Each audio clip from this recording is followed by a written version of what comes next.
High മക്കൾസ്, ജോഗ്രഫിയിലെ 5ാമത്തെ chapter, അതായത് money and economy, അതായത് നമ്മൾ പറയുന്ന സമ്പദ് വ്യവസ്ഥ അല്ലെങ്കിൽ പണവും സമ്പദ് വ്യവസ്ഥയും. ഈ ചാപ്റ്ററിൽ എന്താണ് പഠിക്കാനുള്ളത്? അതായത് നമുക്ക് എല്ലാ ചാപ്റ്ററിൻ്റെയും ഒരു ചുരുക്കരൂപം കിട്ടിക്കഴിഞ്ഞാൽ പെട്ടെന്ന് നമുക്ക് പഠിക്കാനുള്ള എളുപ്പമായി മാറും. മറ്റേത് നമ്മൾ ടെക്സ്റ്റ് ബുക്ക് ഇങ്ങനെ മറിച്ച് നോക്കും, അതിൽ എക്സ്ട്രാ റീഡിങ്, അതായത് അധികവാനായിട്ടുള്ള ആ ബോക്സിൽ ഇരിക്കുന്നവരെ നമ്മൾ ഒരു പക്ഷേ പഠിക്കണോ വേണ്ടയോ എന്നുള്ള രൂപത്തിൽ പഠിക്കും, എന്നിട്ട് ഒരുപാട് സമയങ്ങൾ. മക്കൾ, ഈ ചാപ്റ്ററിൽ എന്താണ് പഠിക്കേണ്ടത് എന്നുള്ള വളരെ വ്യക്തമായിട്ടുള്ള ചുരുക്കരൂപമാണ്. അപ്പോൾ നിങ്ങൾ ഈ ചാനൽ സബ്സ്ക്രൈബ് ചെയ്യാത്തവരാണെങ്കിൽ ചാനൽ ഒന്ന് സബ്സ്ക്രൈബ് ചെയ്തേക്കാം. മറ്റൊന്നും കൊണ്ടല്ല, നിങ്ങൾക്ക് വരാൻ പോകുന്ന ക്രിസ്മസ് എക്സാമും വരാൻ പോകുന്ന മെയിൻ എക്സാമും എല്ലാ കാര്യങ്ങളും നമ്മൾ എന്തായിരിക്കും ഇതിലൂടെ സെറ്റാക്കി തരും. മാത്രമല്ല വേറൊരു കാര്യം കൂടി പറയാനുണ്ട്. നിങ്ങൾ ആരെങ്കിലും പ്രീ ബൂസ്റ്റർ ബാച്ചിൽ ജോയിൻ ചെയ്യാത്തവരാണെങ്കിൽ ഇപ്പോൾ തന്നെ എന്ത് ചെയ്യുക, ജോയിൻ ചെയ്ത് വെക്കുക. അതൊരിക്കലും നിങ്ങൾ മറക്കരുത്. യെസ്, അപ്പോൾ മണി ആൻഡ് എക്കണോമി എന്നുള്ള ഒരു ചാപ്റ്ററിൽ, അല്ലെങ്കിൽ പണവും സമ്പദ് വ്യവസ്ഥയും എന്നുള്ള ജോഗ്രഫിയിൽ 5ാമത്തെ ചാപ്റ്ററിൽ ഏറ്റവും ഇമ്പോർട്ടൻ്റ് എന്ന് പറയും. ആദ്യം നമ്മൾ അതിൽ പഠിക്കേണ്ട ടോപ്പിക്കുകൾ ഏതൊക്കെയാണെന്ന് നോക്കാം.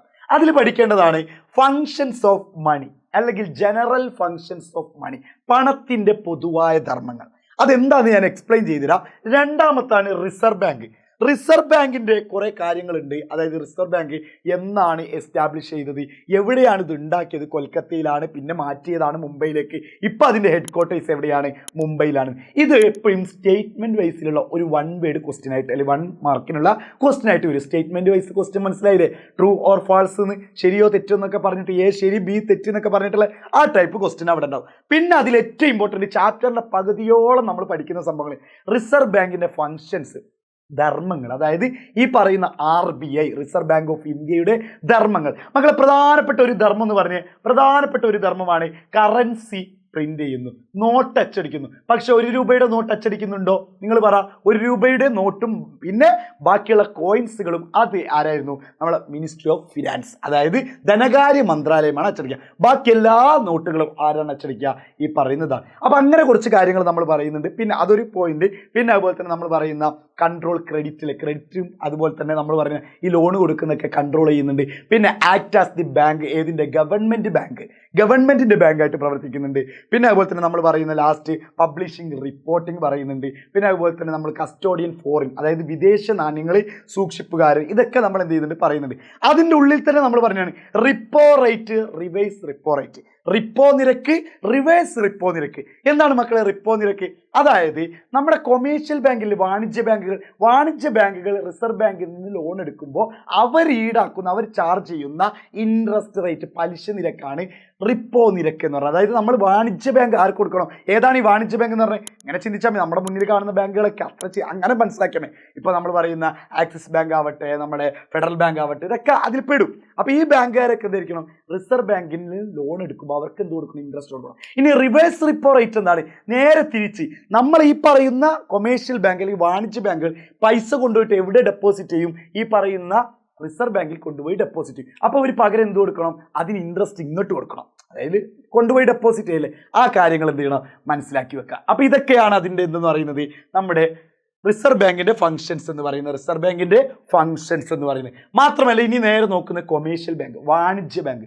മക്കളെ, വാണിജ്യ ബാങ്കിൻ്റെ ഫങ്ഷൻസ് അവർ ചോദിക്കില്ല. ആ ഫങ്ഷൻസിൽ ഒരു ഫങ്ഷനാണ് ഇതെന്ന് പറഞ്ഞാൽ അക്സെപ്റ്റിംഗ് ഡെപ്പോസിറ്റ്, അതായത് നിക്ഷേപം സ്വീകരിക്കൽ. അതിൽ 4 ടൈപ്പ് ഡെപ്പോസിറ്റുകളുണ്ട്. മറന്നോ മക്കളെ? ഓർമ്മ പുതുക്കിക്ക്. 4 ടൈപ്പ് ഡെപ്പോസിറ്റുകൾ ഏതൊക്കെയായിരുന്നു?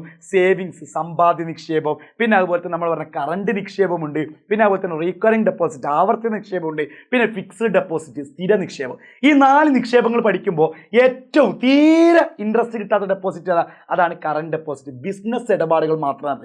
എന്നാൽ കുറച്ച് കിട്ടുന്ന ഏതാണ്? അതാണ് സമ്പാദ്യം, സേവിങ്സ് ഡെപ്പോസിറ്റ്. എന്നാൽ കുറേ ഇൻട്രസ്റ്റ് കിട്ടുന്ന അതാണ് ഫിക്സ്ഡ് ഡെപ്പോസിറ്റ്. എന്നാൽ ഫിക്സ്ഡ് ഡെപ്പോസിറ്റിനേക്കാളും കുറവ്, അതായത് സ്ഥിര നിക്ഷേപത്തെക്കാളും കുറവ്, എന്നാൽ നമ്മുടെ സേവിങ്സ് ഡെപ്പോസിറ്റ്, സമ്പാദ്യ നിക്ഷേപത്തെക്കാൾ കൂടുതൽ കിട്ടുന്നതാണ് ആവർത്തി നിക്ഷേപം. ആ 4 ലാസ്റ്റ് പഠിക്കുന്നത്. ഓക്കെ ആണല്ലോ മക്കളെ? പിന്നെ നമ്മൾ പറയുന്ന ലോണിനെ പറ്റി നമ്മൾ പറയുന്നുണ്ട്. ലോണിലാകെ ഒരൊറ്റ കാര്യം പറഞ്ഞു, സ്പ്രെഡ് എന്താണെന്നുള്ളത് നമ്മൾ പറയുന്നുണ്ട്. അത് ജസ്റ്റ് ഇമ്പോർട്ടൻ്റ് ഒന്നുമല്ല. പിന്നെ നമുക്ക് ക്രെഡിറ്റ് കാർഡ്, ഡെബിറ്റ് കാർഡ്, പിന്നെ നമ്മൾ പറയുന്ന ലോക്കർ ഫെസിലിറ്റീസ്, ഇതൊക്കെയാണ് കൊമേഴ്ഷ്യൽ ബാങ്കിൻ്റെ ഫങ്ഷൻസ് എന്ന് പറയും. പിന്നെ ബാങ്കിങ് ടെക്നോളജി, സാങ്കേതിക വിദ്യകൾ കൊണ്ടുവന്നിട്ടുണ്ട്. ബാങ്കിങ് ടെക്നോളജി അതിലാണ് മക്കളെ പഠിക്കാനുള്ള UPI, നമ്മൾ ഗൂഗിൾ പേ, ഫോൺ പേ ഒക്കെ അല്ലേ, അതുപോലെ തന്നെ നെഫ്റ്റ്, ചെറിയ എമൗണ്ടുകളൊക്കെ എന്തായിരിക്കും നമുക്ക് വേഗം മറ്റൊരാൾ അക്കൗണ്ടിലേക്ക് ട്രാൻസ്ഫർ ചെയ്യുന്നതാണ് ഏത് നെഫ്റ്റ് എന്ന് പറയുന്നത്. എന്നാൽ അത് വലിയൊരു എമൗണ്ട് ആകുമ്പോൾ ഏതിലേക്ക് വരും?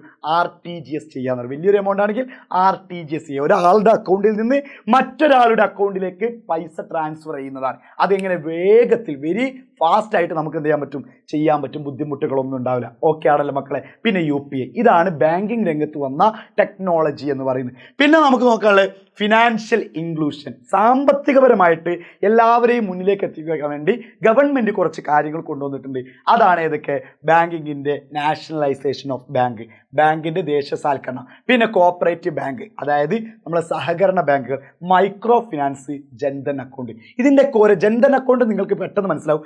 സീറോ അക്കൗണ്ടിൽ സീറോ മിനിമം ബാലൻസിലൂടെ അക്കൗണ്ട് എടുക്കാൻ പറ്റിയതാണ് ഇതെന്ന് പറയുന്നത് ഈ പറയുന്ന ജൻധൻ അക്കൗണ്ട്. അതേപോലെ തന്നെ മൈക്രോ ഫിനാൻസ്, നമ്മുടെ കുടുംബശ്രീയൊക്കെ മൈക്രോ ഫിനാൻസിന്റെ ആശയത്തിലൂടെയാണ് പോകുന്നത്. പിന്നെ കോപ്പറേറ്റീവ് ബാങ്കും അതേപോലെ തന്നെയാണ് നമ്മുടെ മണി ലെൻഡേഴ്സിന്റെ കയ്യിൽ നിന്നൊക്കെ സാധാരണക്കാരെ രക്ഷിക്കാൻ വേണ്ടിയാണ്. അതുപോലെ തന്നെയാണ് നമ്മൾ പറഞ്ഞ ബാങ്കിന്റെ ദേശസാൽക്കരണം, ബാങ്കിന്റെ നാഷണലൈസേഷൻ, അതായത് എല്ലാ റൂറൽ ഏരിയയിലേക്കും ബാങ്കിങ് ഫെസിലിറ്റീസ് എക്സ്പാൻഡ് ചെയ്യാൻ, അതായത് ബാങ്കിങ് സൗകര്യം എത്തിക്കാൻ വേണ്ടിയിട്ട്. ഓക്കെ ആണല്ലോ. ഇത്രയാണ് നമുക്ക് ഈ ചാപ്റ്ററിൽ പഠിക്കാനുള്ളത്. വളരെ സിമ്പിളായിട്ട്, അതായത് 5 മിനിറ്റ് കൊണ്ടാണ് മക്കളെ നമ്മൾ 5ാമത്തെ ചാപ്റ്റർ നിങ്ങൾക്ക് എന്തൊക്കെയാണ് പഠിക്കേണ്ടതെന്ന് പഠിപ്പിച്ചത്. ഓക്കെ ആണല്ലോ മക്കളെ. ഇനി നിങ്ങൾ പറ, നിങ്ങൾക്ക് പ്രീ ബൂസ്റ്റർ, ഇതിന്റെ എക്സ്പ്ലനേഷൻ കാര്യങ്ങളൊക്കെ നമ്മുടെ പ്രീ ബൂസ്റ്റർ ബാച്ചിലാണ്. താഴെ കാണുന്ന ആ നമ്പർ ഇങ്ങനെ പോകുന്നത് കണ്ടോ, അതിൽ കോൺടാക്ട് ചെയ്യുക, അല്ലെങ്കിൽ കമന്റ് ബോക്സിൽ ഉണ്ടായിരിക്കും. നമുക്ക് എന്തായിരിക്കണം, സെറ്റ് ആക്കി എടുക്കണം. ഹാപ്പി അല്ലേ മക്കളെ? അടിപൊളിയല്ലേ? Bye bye.